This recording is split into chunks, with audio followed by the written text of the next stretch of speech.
Good evening and welcome to Live at 7 this Wednesday, August 31, 2011. We say Happy Independence Day to our friends in Trinidad and Tobago, observing their 49th year of independence from Britain. And right here in Jamaica, there's lots of things happening in the news today and indeed in Live at 7 tonight.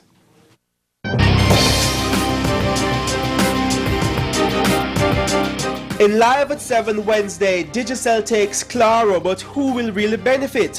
What's the future for pricing and competition in Jamaica's mobile market? And inside the story follow-up. Then later, changes are coming to the Road Traffic Act. But how much do you know of the existing law?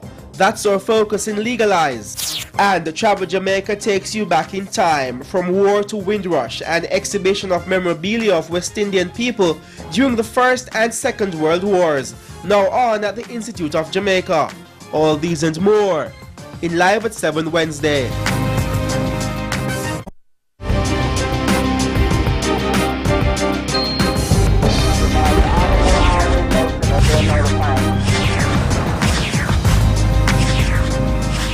Welcome back. We're on to the last lap of this edition of Live at 7. Moving on now to Legalize tonight. Legalize goes on the road and identifies some common breaches of the Road Traffic Act. Nicole?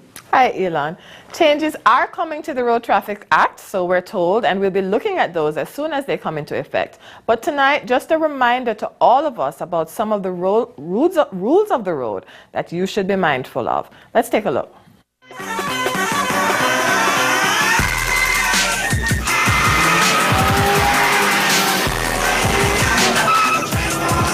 Officers at the police traffic headquarters are often kept busy monitoring the actions of motorists who continue to infringe sections of the Road Traffic Act.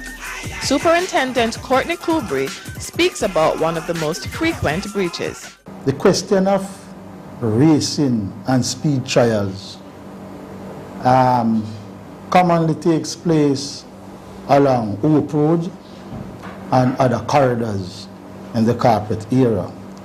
And Section 33(1) of the Road Traffic Act makes provision for any person who promotes or take part in a race or a trial of speed between motor vehicles and a public road commits an offense. Superintendent Kubri warns that drivers caught racing on the roads will be arrested and charged, as this practice often results in deadly crashes. He also cautions motorists who modify their vehicles in various ways, including the addition of colored lights. The Island Traffic Authority and the police, we have engaged in a nightly operation where we are looking out for these persons. As also to note, there are drivers of motor vehicles who are using fancy lights, blue light, green light, red light, yellow light, other than those prescribed lawfully. And we are out there having a drive presently to rid the street of this type of activity. Have you ever seen motorists turning or stopping at signs which clearly prohibit such maneuvers? Here's what the law says about that. Section 97 of the Road Traffic Act speaks to signs. And when you talk about signs, you also include in that traffic lights. Persons who disobey red lights and stop signs and all other signs, because you have a host of them. You have U-turn sign, left turn sign, give way sign, no entry sign, no parking sign. I should add that persons who disobey red light and stop sign, when caught, you'll be ticketed. The fine is $4,000 and you would have earned yourself 60 merit points. Other traffic-related signs, you pay $1,000 and the fine or 2 demerit points. The law speaks clearly to that. Although the traffic cop says speeding is not the #1 concern of his department, he shares useful information on the matter. I should tell you that Section 26(1) of the Road Traffic Act speaks to that. And it states that no driver should exceed the prescribed speed limit. And of course, you know, we have the 50 kilo, the 80 kilo. 50 kilo in built-up areas, 80 kilometers on highways, and the recently introduced toll road, we have 70 kilometers for the Portmore leg and 110 kilometers for the Vineyard leg. Persons who commit these violations, the speed offenses are in 3 categories.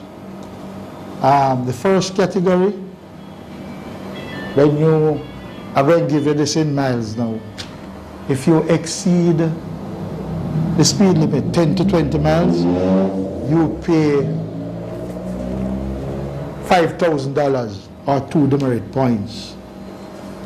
If you exceed it 20 to 30 miles, you'll pay $7,500 or 4 points.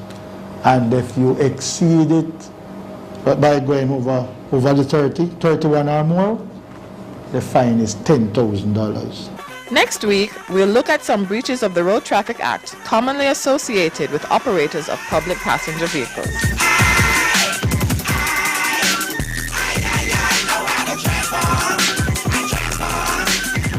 And there you have it. The police can't be everywhere, so each of us has to do our part and obey the rules of the road. Elon, back to you.